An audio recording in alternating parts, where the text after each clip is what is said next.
Morning everybody, it is March 27th, it's like 8:30 in the morning and it's officially test day. There may be a delay in me posting this depending on the results because I might have to, I at least have to tell my husband and stuff. But I'm going to get this rolling and then we'll talk a little bit. Just using the Clear Blue Plus, just the stick test, and I have a digital here just in case. I don't know if you watched my last video where it was positive, but I ended up like running out of the room to go grab it. It's a bit of a disaster. So yeah, there you go. It's blank.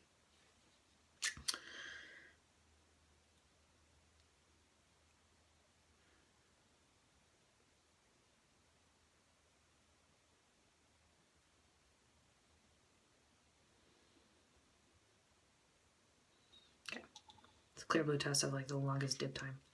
Anyways, so today I am 8 DPO, which cognitively I know means I should not be testing today, but it looks like I'm going to cover that because I'm going to look down and see it.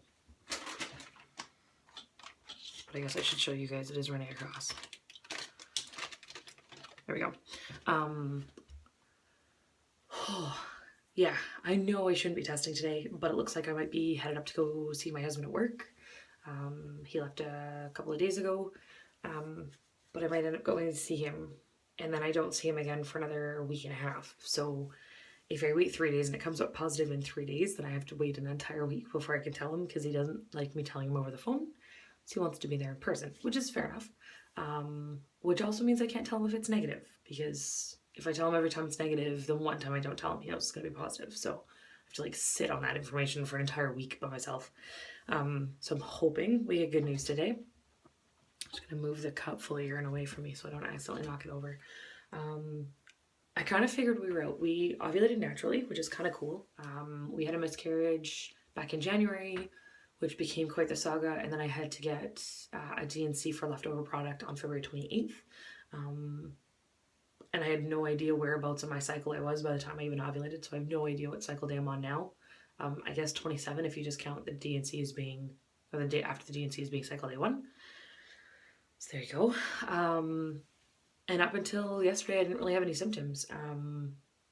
As for like mood, I've actually been more stable than I thought I'd be. My brother and his wife had their baby on Friday. Today is Monday morning. And all of that was okay. And there was no crying and no tears. And I didn't break down, which is really nice. I just got to like put it all away and just enjoy my new nephew. He's adorable, by the way. He was 7 pounds, 8 ounces. They named him Eric. And he's healthy, so everything's good there. But yeah, up until yesterday, like no symptoms. I never had any implantation spotting. I haven't had any like twitches or anything weird. And then as of yesterday, every time I eat, I get nauseous. So I don't know if I'm coming down with something because it is that time of year again where we're getting into like the thaw and freeze. Because I live in Canada, so it causes a lot more like colds and flus and all that kind of stuff. So it could just be normal. But that's kind of how we started out last time I was pregnant as well, as that was kind of my first symptom of things. I did have implantation bleeding last time, I just didn't realize I did, because I didn't know what I was looking for. It was sort of the first time around. But this time I was definitely looking for it, and I didn't see it. Even if we're not pregnant this month, I don't care. Me ovulating means I will get my own period, and for having PCOS, that's kind of like its own little ta-da moment. Mostly because I don't want to take progesterone for 2 weeks to induce a period, because it's like my bat crap crazy drug. And I'm just going to have to lock myself in my bedroom and send my husband to work and just not answer the phone for 2 weeks because I'm awful. I'm a horrendous mess on that medication. The Femara they give me to induce ovulation on my next cycle, like if I get my period and then I induce ovulation that cycle, it doesn't do anything to me. I don't have any side effects or anything along those lines. So either way, it's going to turn out good. If it's negative, then that's not a big deal. And if it's positive, then I guess we go back on the rigmarole of being pregnant, which is super exciting.